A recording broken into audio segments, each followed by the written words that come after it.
ময়দা, সুজি, একটা কৌটোর ঢাকনা, নুন, আর এদিকে ময়দা, আটা, চিনি।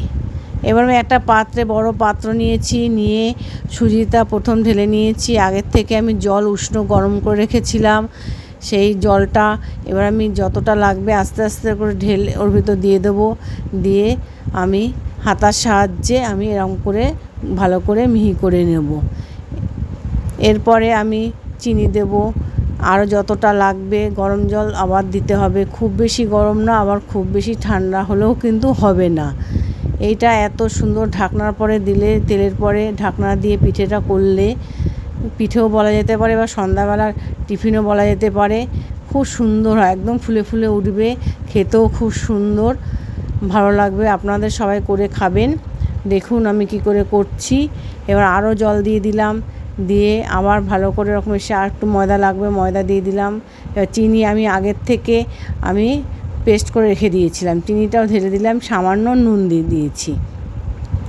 চিনিটা দিয়ে দিলাম, মিক্সি মেশিনে আমি গুঁড়ো করে নিয়েছিলাম। কেন, এটার সাথে আমি যদি মিহি করে নিই তাহলে আমার চিনিটা খুব ভালো করে মিশে যায়, সেই জন্য আমি মিক্সি মেশিনে আমি গুলে নিয়েছিলাম। এবার আর একটুখানি ময়দা লাগছে বলে আমি আরেকটু ময়দা দিয়ে দিলাম। এতে কোনো চালের গুঁড়ো কোনো কিছু লাগবে না আমার এখানে, খালি ময়দা দিয়ে এই জিনিসটা আমার হয়ে যাবে। এবার দেখুন গোলাটা একটু মানে ভারী ভারী হবে, মানে খুব পাতলাও হবে না, খুব ঘনও কিন্তু হবে না। আমি ভালো করে এটাকে আগে গোলাটা রেডি করে নিয়েছি। এইবার আমি কিছুক্ষণ ঢেকে রেখে দেবো। ঢাকলে সুজিটা আমার একটু ফুলে ফেঁপে উঠবে, সেই জন্য আমি কিছুক্ষণ ঢেকে রেখে দিয়েছিলাম। দেখুন গোলাটা এবার সুন্দর মতন একদম হয়ে গেছে। এরকম গোলা রাখতে হবে, বা একটু জল হলেও ভালো হয়, দিলে আর একটু পাতলা করে নিলাম। যেহেতু ঢাকনা করা দেওয়া ছিল বলে সেই জন্য সুজিটা একটু ফুলে ফেঁপে উঠেছে বলে আমি আর একটুখানি জল দিয়ে দিলাম। আমি মিষ্টি আগের থেকে দিয়ে রেখে দিয়েছি, ছোটো এক বাটি আমার চিনি লেগেছে, খুব বেশি লাগেনি। এইভাবে গোলাটা করতে হবে।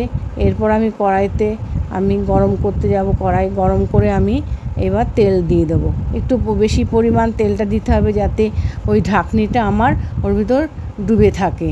এইবার আমি তেলটা গরম হয়ে গেছে, এবার দেখুন এরপরে এবার আমি ওই গোলাটা দিয়ে দেবো। এত সুন্দর ফুলে উঠবে, দেখার মতন জিনিস একটা, খেতেও সুন্দর, দেখতেও খুব সুন্দর লাগবে। এবার দেখুন তেলটা মনে হয় একটু গরম বাকি আছে, এবার হয়ে গেছে। এবার দেখুন একেবারে নিজের মতন নিজে আমার ঝাঁঝরি হাতা দিয়ে ভালো করে তেলটা আপনি এরম করে করে দেবেন সবাই।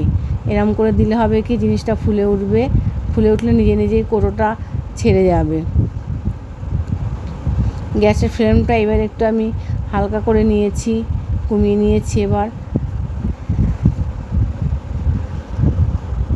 দেখুন এবার আমি আর একটা করে দেখাচ্ছি, কত সুন্দর এবার আমার।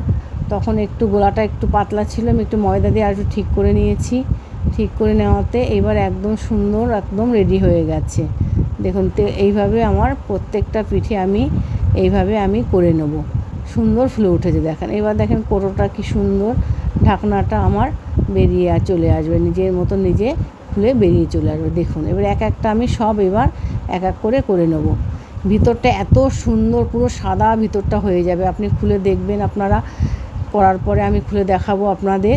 আমার ওদিকে রেডি হয়ে গেছে, আর একটা দিয়ে দিয়েছি, দিয়ে আর একটাও ফুলে উঠেছে দেখেন। ঢাকনার থেকে অটোমেটিক ও নিজের মতো নিজে ও বেরিয়ে আসছে। দেখুন কত সুন্দর হয়েছে জিনিসটা। বাচ্চারাও খেতে ভালোবাসবে, দেবেন করে। আর বড়দের তো কথাই নাই, বড়রা তো খেতে খুবই ভালোবাসবে এই জিনিসটা। এবার আমি সবগুলো এক এক করে আমি সব ভেজে নিচ্ছি। দেখুন কত সুন্দর জিনিসটা ফুলে ফুলে একেবারে গোল গোল হয়ে উঠছে।